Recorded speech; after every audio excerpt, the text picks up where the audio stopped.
Nampasan macam sakit sangat bahagian dada. Kalau saya jalan daripada parking kereta sampai ke tempat kerja, saya banyak kali berhenti.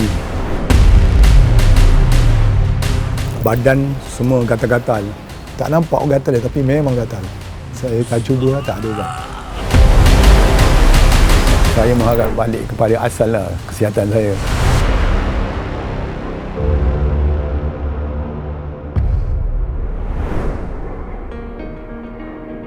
Mula-mula saya buat full check darah lah. Dari situ saya dapat tahu kecil manis pun dah border dah. Tu darah tinggi dah tinggi 180, 190. Dia test pernafasan pun tak bagus. Kulit gatal sepanjang masa. Kerap ambil ubat untuk hilangkan gatal. Susah mau tidur. Lepas tu buang air pun macam tak bagus lah. Kemudian kolesterol pun ada. Lepas tu penyakit hati pun, hepatitis tu. Itu penyakit yang ketara lah. Pernafasan tu daripada dah 5 tahun lepas lah. Sebab saya tak boleh tertekan apa semua, dia macam nafas cepat, tercungap, mudah tertekan lah. Jalan jalan kaki daripada parking kereta ke office pun ada masalah. Jalan kaki tu dalam 10 minit lah daripada parking ke tempat kerja. 3-4 kali berhenti lah, tapi dalam keadaan dia tu pun sebenarnya berhenti pun tak cukup. Memang kepenatan tu banyak, terlalu kuat. Gatal tu dah 2 tahun dah, tapi tak ada ubat. Saya tak cuba lah, tak ada ubat. Sepanjang masa dia gatal lagi. So pun macam kita kena penyakit gatal betul. Memang tak nampak gatal dia, tapi memang gatal. Sebenarnya jumpa doktor ni pedak. Sebab setiap bulan kena pergi. 3 doktor pakar jumpa, ikut dia punya cara baru kita tahu memang kita ada sakit. Doktor pakar tu akan arrange lah. Bulan ni, bulan depan, beza-beza. Mana setiap bulan tu memang ada. Tak termasuk lagi klinik kesihatan dekat tempat saya lagi. Itu ambil ubat biasa je. Doktor pakar dia biasa dalam sebulan sekali ataupun 2 bulan sekali. Mana ada 3, mana setiap bulan tu ada satu doktor pakar. Saya follow lah apa yang doktor suruh datang.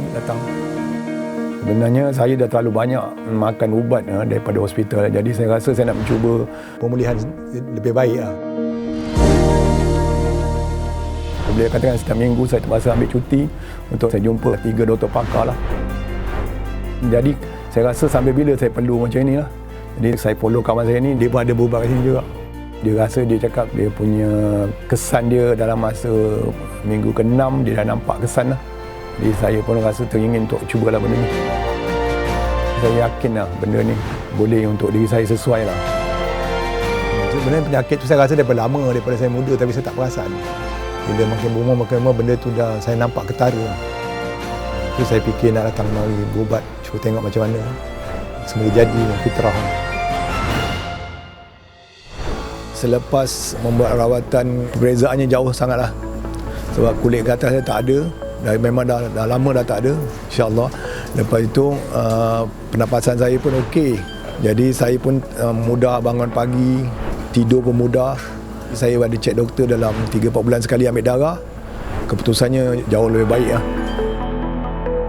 Dulu muka saya macam gelap sikit lah. Sebab mungkin saya ada darah tak jalan ke apa. Tapi sekarang saya rasa lebih cerah sikit lah. Saya rasa dulu pun saya tak ada berpeluh sangat. Sekarang dah mula berpeluh lah. Jadi ada kebaikan juga. Yang penting bagi saya, pertama pernafasan lah. Pernafasan saya memang jauh lebih baik lah daripada sebelum ni. Memang mudah berjalan, mudah tidur. Walaupun dalam masa 3 jam pun tidur dia macam cukup lah. Kalau orang tak ada penat, itu lebih baik lah.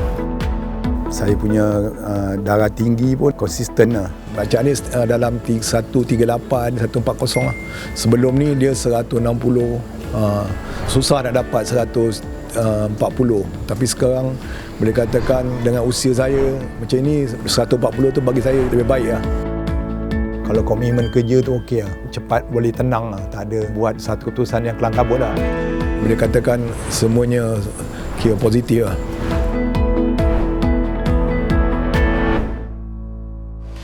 Ini solution yang terbaik lah. Sebab saya sendiri dah rasa benda ni. Sebab tu saya sanggup sambung lagi benda ni. Jadi saya rasa itu lebih baik lah. Kan saya dah kawal stres saya. Saya belajar cara kawal stres. Orang nak marah ke, orang bagi tekanan ke, orang apa, saya relax je. Jadi dia secara automatik dia akan kurang sendiri. Sebab kerja bila stres dia menyebab boleh jadi macam-macam.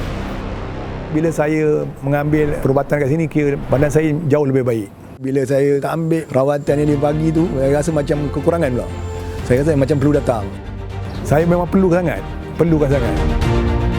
Memang jauh lebih baik lah. Nampaklah perubahan dia. Berbaloi lah. Sebenarnya setiap orang yang nak pencen lah, dia mesti, kalau ada duit dia nak happy. Tapi bila kita nak pencen lah, kita sakit, duit banyak pun rasa macam tak berbaloi lah. Jadi walaupun duit tu sikit tapi kita tak sakit tau. Itu lebih baik daripada kita banyak duit tapi rasa pergi hospital je. Jadi sepenuh masa kita bergantung pada ubat. Kadang-kadang dia hidup tension tu. Siapa dah rasa sakit pun tahu, dia macam tension sepanjang masa. Sebab jadual untuk pergi klinik tu, hospital tu memang kerap, memang kena tulis kat kalender. Kalau tidak lupa, sebab dia banyak kan. Hari ni kehidupan lain. Jadi bagi saya mahu kehidupan lebih baik lah. Tak ada mengganggu kesihatan. Saya datang jauh kuat hati lah. Berbaloi. Lepas tu saya kekalkan ni sampai sekarang. Itu bagi saya. Komitmen saya akan cuba terus kat sini.